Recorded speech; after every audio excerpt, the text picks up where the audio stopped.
गुरुदेव की 4 हिमालय यात्राएं। 1926 की बसंत पंचमी वाले दिन ब्रह्मबेला में दादा गुरु सर्वेश्वरानंद जी ने हमारे गुरुवर को दर्शन दिए। गूगल सर्च से इस वर्ष की बसंत पंचमी सोमवार 18 जनवरी की थी, परंतु हमारे हिंदू धर्म में विक्रम संवत से ही सारे कार्य किए जाते हैं, तो उसकी तिथि कोई और हो सकती है। आज 2020 में विक्रम संवत 2077 चल रहा है। तिथियों का आपस में संबंध गौड़ हो जाता है जब हम गुरुदेव की श्रद्धा, समर्पण और निष्ठा को अपने अंदर ढालने का प्रयास करते हैं। अक्सर हमारे साथ परिजन शेयर करते हैं कि हमें गुरुदेव की श्रद्धा कब मिलेगी, गुरुदेव कब हमारे दुख चिंताओं का निवारण करेंगे। यह कोई कहने वाली बात नहीं है। गुरु खुद अपने शिष्य को ढूंढ लेते हैं, ठीक उसी तरह जैसे दादा गुरु हमारे गुरुदेव को ढूंढते ढूंढते उनके घर एक छोटे से गांव आंवलखेड़ा की छोटी सी कोठरी पूजा स्थली में आए थे। आज भी अगर हम गूगल सर्च करके देखें तो गांव की जनसंख्या कुछ हजारों में ही है। गायत्री परिजनों के लिए इस गांव की माटी मस्तक पर धारण करने योग्य तो है ही, लेकिन गुरुदेव के कारण इस गांव की प्रसिद्धि किसी से छुपी नहीं है। यहाँ के शक्तिपीठ वंदनीय माता जी के नाम पर कॉलेज, गुरुदेव की माता जी के नाम पर कॉलेज, हॉस्पिटल, जन्मस्थली इत्यादि इस गांव को 4 चांद लगाते हैं। इतिहास भरा पड़ा है ऐसे अनगिनत महापुरुषों से। रामकृष्ण परमहंस ने नरेंद्र का चुनाव खुद किया और वह विवेकानंद बन गए। वह विवेकानंद जिन्हें विश्व गुरु बना दिया। हम प्राय भगवान से एक भिखारी की तरह सारा जीवन मांगते ही रहते हैं, परंतु एक सत्य को भूल जाते हैं कि परमपिता से मांगने की आवश्यकता नहीं होती। उनको पता है हमें क्या चाहिए, इसके लिए केवल समर्पण की आवश्यकता है।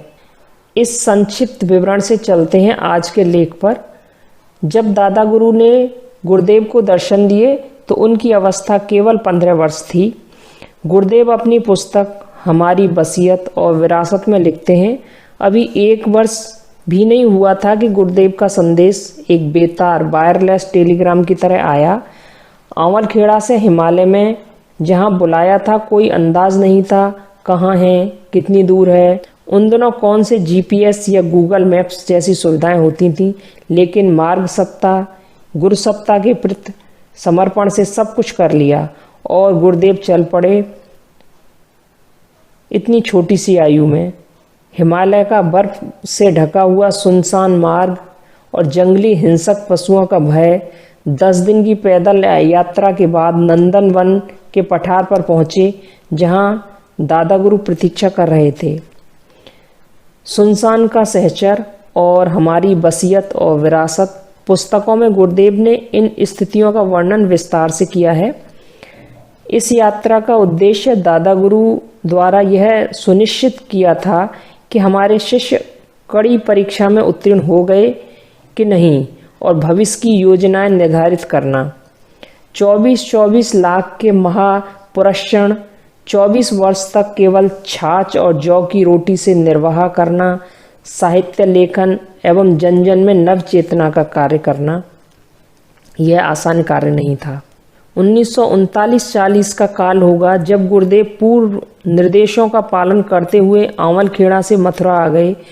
मथुरा से गुरुदेव 2 बार हिमालय गए। दोनों का संकेत तो पहली यात्रा में ही हो गया था, परंतु भावी योजना हिमालय में उनके संरक्षण में ही संपन्न होनी थी। साथ ही बार बार हिमालय का बुलावा, कड़ी परीक्षा और संकल्प का निरीक्षण था। मार्गदर्शक का जो आदेश होता उनको बिना किसी प्रश्न के पूरा करना। 1944-45 को दूसरी यात्रा का विवरण मिलता है। इस बार कठिनाइयाँ कम थीं, मार्ग देखा था और कठिनाइयों से भी परिचय था। महापुरुषण का पूरा लाभ लेने के लिए सहस्त्र कुंडीय भव्य यज्ञ की रूपरेखा का वृत्तांत था। स्वतंत्रता संग्राम में भाग लेना, साहित्य का विस्तार करना इत्यादि। गुरुदेव लिखते हैं कि मार्ग सत्ता ने ऐसा आश्वासन हर बार दिया, यह मत सोचना यह सारे कार्य तुम अकेले ही कर सकोगे। इसमें रुपए पैसे का योगदान, जनशक्ति का योगदान होता रहेगा। हमने तुम्हें इसके समर्थ समझा, इसी कारण यह कार्य तुम्हें सौंप रहे हैं। तीसरी बार गुरुसत्ता 1961 में हिमालय प्रवास में गए। इस बार ऋषि परंपरा का बीजारोपण और चौथी यात्रा की पृष्ठभूमि बनाने का संकेत था। युग निर्माण योजना और मनुष्य में देवत्व जगाने का कार्य भी मथुरा से ही सुचारू रूप से चलना था।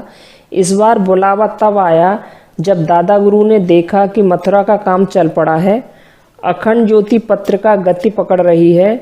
6 माह रहकर शांति कुंज की स्थापना का संकेत देकर हमें विदा कर दिया गया।